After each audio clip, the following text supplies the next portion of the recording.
Hello, ഇന്ന് കോഴിക്കും ബെക്കാപ്പിയും കുറച്ച് തീറ്റ വാങ്ങാണ്ടായി. ആ കൂട്ടത്തിൽ എനിക്കും കുറച്ച് തീറ്റ വാങ്ങാമെന്നോർത്ത് കടയിൽ പോയി. പിന്നെ ഒന്ന് ശ്രീലക്ഷ്മി വീട്ടിൽ പോകണമായിരുന്നു. അപ്പോൾ കുറച്ച് പാപ്പങ്ങളൊക്കെ മേടിച്ചു. ഞായറാഴ്ച കൊണ്ട് കടകളൊന്നും അങ്ങനെ തുറന്നിട്ടില്ലായിരുന്നു. ഈ കട മാത്രമേ തുറന്നിട്ടുണ്ടായിരുന്നുള്ളൂ.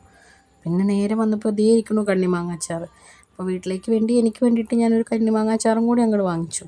പിന്നെ നേരെ ഇറങ്ങി. ഏകദേശം ഒരു ഉച്ചയാവാറായിരുന്നു. പിന്നെ ഒരാളെ കാണാൻ വേണ്ടിയിട്ടാണ് പോകുന്നത്. ആ ആളാണ് ഈ ആൾ. ഇതാണ് ബെല്ല. ബെല്ലേനെ കാണാൻ വേണ്ടിയിട്ടാണ് ഞാൻ എപ്പോഴും ശ്രീലക്ഷ്മിയുടെ വീട്ടിൽ പോവാറ്. അവരുടെ വീട്ടുകാരോട് സംസാരിക്കണേക്കാളും കൂടുതൽ നേരം ഞാൻ ബെല്ലയായിട്ടാണ് സംസാരിക്കാറ്. ഞാൻ ചെന്ന് കഴിഞ്ഞാൽ എപ്പോഴും ബെല്ലയ്ക്ക് ശല്യമാണ്. ഞാൻ ബെല്ലേനെ എപ്പോഴും എടുക്കും, ഞെക്കും, പീച്ചും, ഇങ്ങനെ എപ്പോഴും മടിയിൽ എടുത്ത് വയ്ക്കുകയൊക്കെ ചെയ്യും.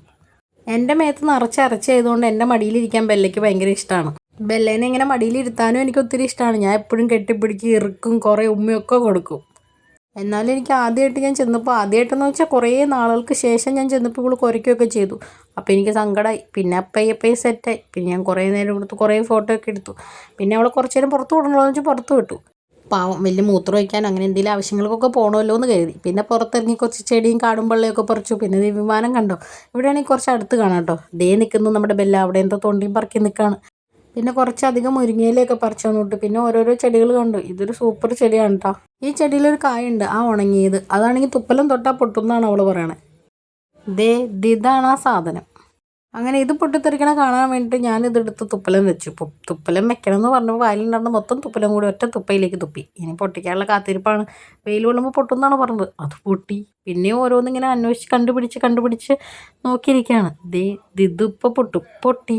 ഈ പ്രത്യേക കളറുള്ള പൂ കണ്ടോ, ഇതാണ് അതിൻ്റെ പൂ. ഇതിനകത്തൊരു വൈറ്റും കൂടി ഉണ്ടാവുന്നുണ്ടെന്നാണ് അവൾ പറഞ്ഞത്. പിന്നെ പറഞ്ഞ് അന്വേഷിച്ച് കണ്ടുപിടിച്ചെടുത്തു ഇതും കൂടി പൊട്ടണ കാണാൻ വേണ്ടിയിട്ട്. പിന്നെ ഇതൊരു രസമായി. അങ്ങനെ അതൊക്കെ കൂടി അങ്ങോട്ട് പൊട്ടിച്ചവിടെ നിന്നു. പിന്നെയാണ് ഈ സംഭവം കണ്ടത്. ഇത് ഞങ്ങൾ കുഞ്ഞാങ്കാലത്ത് കഞ്ഞിയും കറിയൊക്കെ വയ്ക്കുമ്പോൾ കടുകാന്നും പറഞ്ഞ് കളിച്ചുകൊണ്ടിരുന്ന സാധനമാണ് കേട്ടോ. ഇതിൻ്റെ പേര് സംഭവം ഒന്നും അറിയില്ലെങ്കിൽ ഒരുവിധം എല്ലാവർക്കും ഇത് അറിയായിരിക്കും. ഇപ്പോഴത്തെ പിള്ളേർക്ക് ഇത് ശരിക്കും പരിചയം ഉണ്ടാവില്ല. ഇതാണ് ആ കുഞ്ഞു കടുകുമണികൾ. പിന്നെ ഇതിൻ്റെ പേര് മണിത്തക്കാളി എന്നെങ്ങാണ്ടാണ് പറഞ്ഞത്. നിറയെ ഔഷധ ഗുണം ഉണ്ടെന്നാണ് പറഞ്ഞത്. ഇതൊക്കെ ഞാൻ എൻ്റെ ജീവിതത്തിൽ ആദ്യമായിട്ടാണ് കാണുന്നത്. ഇതാണ് അതിൻ്റെ ചെടി. അപ്പോൾ കുറേ അധികം സംഭവങ്ങൾ അതിനകത്ത് ഉണ്ടായി നിൽക്കുന്നുണ്ട്. പിന്നെ ഇതൊരു നൊസ്റ്റു സാധനമാണ്. ഞങ്ങളൊക്കെ ചോരത്തക്കാളി എന്നാണ് പറയണത്. ഇവരിവിടെ ഇതിന് ചോരക്കായ എന്നാണ് പറയണത്. ഇപ്പം കണ്ട 2 ചെടികളിലും ഞാൻ ആകെ കണ്ടിട്ടുള്ളത് ഈ ഒരു ചെടി മാത്രമാണ്. ആ പൊട്ടിത്തെറിക്കണ ചെടിയും ഞാൻ കണ്ടിട്ടില്ല. പിന്നെ മണിത്തക്കാളി എന്ന് പറഞ്ഞ ചെടിയും ഞാൻ കണ്ടിട്ടില്ല. പിന്നെ കുറേ നേരം ഇതൊക്കെ ഇങ്ങനെ എടുത്ത് കയ്യിലൊക്കെ ഇട്ട് ഞെരടി.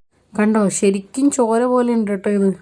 പണ്ടൊക്കെ ഇങ്ങനെ നെറ്റിയിലും കാലിൻ്റെ മുട്ടിലും ഒക്കെ വെച്ചിട്ട് ഇത് പൊട്ടിച്ചിട്ട് എല്ലാവരും പേടിപ്പിക്കുമായിരുന്നു കേട്ടോ. അയ്യോ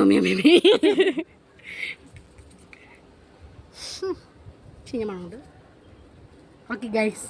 അങ്ങനെ പിന്നെ കുറച്ച് കഴിഞ്ഞപ്പോഴത്തേക്കും ബെല്ല പിന്നെ അടുത്തേക്ക് വന്നു. അപ്പോൾ ബെല്ലേനെ കുറേ നേരം ഇങ്ങനെ എടുത്ത് കുറേ നേരം കൊഞ്ചിച്ച് ഇങ്ങനെ കൊണ്ടു നടക്കാം കേട്ടോ. ഇങ്ങനെയൊക്കെ ഇരിക്കണ ബെല്ലയ്ക്ക് ഇഷ്ടമാണ്. ഞാൻ വന്ന സമയത്ത് ഈ ഡ്രസ്സിൻ്റെ കളറെല്ലാം വൈറ്റ് കളറായിരുന്നു കേട്ടോ. ഈ പൂക്കൾക്കടെ ഇലയുടെയൊക്കെ തിരിച്ചു പോകുന്ന നേരത്ത് അതൊക്കെ ഒരു മണ്ണിൻ്റെ കളറായി, ചെളിയുടെ കളറായി. ബാക്കി മാത്രം ഓക്കെ ആയിട്ട് ആ വൈറ്റ് കളർ തന്നെ ഉണ്ടായിരുന്നു. കാരണം ഞാൻ കുറേ അധികം നേരം ഇങ്ങനെ ബെല്ലാപ്പിൻ്റെ അടുത്ത് ഇങ്ങനെ കളിപ്പിച്ചുകൊണ്ടിരിക്കുകയായിരുന്നു. ഇനി ബെക്കാപ്പി ചെല്ലുമ്പോൾ എന്താ ചെയ്യാൻ പോകണമെന്നറിയില്ല. ഇനി ബെല്ലാപ്പി എന്ന് പറഞ്ഞാൽ അങ്ങനെ സമാധാനപ്പെടുത്താം. മൊത്തം ഒരു ബെക്കാപ്പി മയം മാത്രമല്ല, മേത്ത് നിറച്ചും ബെല്ലാപ്പിയുടെ മണമായിരുന്നു. അങ്ങനെ അവസാനം പോരാൻ നേരത്ത് അവിടുന്ന് മേത്ത് പെർഫ്യൂമൊക്കെ അടിച്ചിട്ടാണ് അവൾ വിട്ടത്. പുറത്തെവിടെയെങ്കിലും ഇറങ്ങട്ടെ, ധാറിയിട്ടും പാടില്ല എന്നൊക്കെ പറഞ്ഞ്. എനിക്ക് പക്ഷേ ഇങ്ങനെ എടുത്തുകൊണ്ടിരിക്കണം, ഇങ്ങനെ എപ്പോഴും തലയിൽ ഇങ്ങനെ തൊട്ടുകൊണ്ടിരിക്കണതൊക്കെ ഭയങ്കര ഇഷ്ടമാണ്. എനിക്ക് ഏറ്റവും കൂടുതൽ ഇഷ്ടം ഇതിനാണ്. ഞാൻ ഞെക്കി പീച്ച് അങ്ങോട്ട് കൊല്ലും കിട്ടിക്കഴിഞ്ഞാൽ. പക്ഷേ ഇതങ്ങനെ പൊരുക്കാണ്ട് കുറേ നേരം എൻ്റെ അടുത്ത് ഇരിക്കും കേട്ടോ. ഇനിയിപ്പം ഞാൻ ഞെക്കി പീച്ച് വെച്ചേക്കണോണ്ടാണെന്ന് അറിയില്ല, എന്നാലും ഇതിങ്ങനെ കുറേ നേരം ഇരിക്കും. പിന്നെ കുറേ നേരം ഞാനിങ്ങനെ തോളത്തൊക്കെ ഇട്ടുകൊണ്ട് നടന്നു. കുറച്ച് നേരം കഴിയുമ്പോൾ ആളൊന്ന് പതുക്കെ ഇങ്ങനെ ഒന്ന് ചായും, പിന്നെ ഒന്ന് മയങ്ങും, പിന്നെ കുറച്ച് നേരം ഇങ്ങനെ തോളത്തൊക്കെ കിടക്കും കേട്ടോ. പിന്നെ കുറച്ച് നേരം പിന്നെ എണീക്കും. മേത്തിങ്ങനെ കുത്തിക്കൊള്ളാൻ എല്ലാം ഒന്നും ഇല്ലാത്തതുകൊണ്ട് ഇങ്ങനെ പതുപതുന്ന് ഇരിക്കണ കാരണം ഇതിനിരിക്കാൻ വളരെയധികം നല്ല കംഫർട്ടായിട്ടുള്ള പ്ലേസാണ്. അതിൻ്റെ ഇടയ്ക്കാണെങ്കിൽ ഞങ്ങളിങ്ങനെ ഓരോരോ കുഞ്ഞിഷ്ടം കാര്യങ്ങളൊക്കെ പറഞ്ഞുകൊണ്ടിരിക്കുകയായിരുന്നു. പിന്നെ ബെല്ലാപ്പിനെ ബോറടിപ്പിക്കണ്ടല്ലോ എന്ന് വിചാരിച്ച് ബെല്ലാപ്പിനോട് കുറച്ച് നേരമൊക്കെ സംസാരിച്ച് കൊഞ്ചിച്ച് ഇനി ചാച്ച ഉറങ്ങിക്കോട്ടോ എന്നൊക്കെ പറഞ്ഞ് പാട്ടൊക്കെ പാടി തോളത്തങ്ങനെ കിടത്തി ഉറക്കിയിട്ടോ.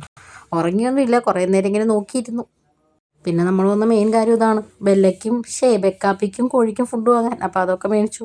പിന്നെ കുറേ ചെടിയും മുരിങ്ങയിലൊക്കെ തന്നിട്ടുണ്ടായിരുന്നു. നേരെ വീട്ടിൽ വന്ന് കുളിയൊക്കെ കഴിഞ്ഞ് കുറച്ച് രാത്രിയൊക്കെ ആവാൻ നേരത്ത് മുരിങ്ങയിലെല്ലാം അടർത്തി എല്ലാം ശരിയാക്കി വാരി ഊരി എടുത്ത് ക്ലിയറാക്കി നമ്മൾ തോരൻ തേങ്ങയും ഉണക്കമുളകും കടുകുമൊക്കെ വറുത്ത് നല്ല സൂപ്പറായിട്ട് നമ്മുടെ മുരിങ്ങയില തോരൻ റെഡിയാക്കി എടുത്തു. ശരിക്കും നമുക്കിത് തോരനായിട്ട് വരുമ്പോൾ കണ്ടാൽ പെട്ടെന്ന് തന്നെ ചീരയിലയാണെന്നാണ് തോന്നുള്ളൂ.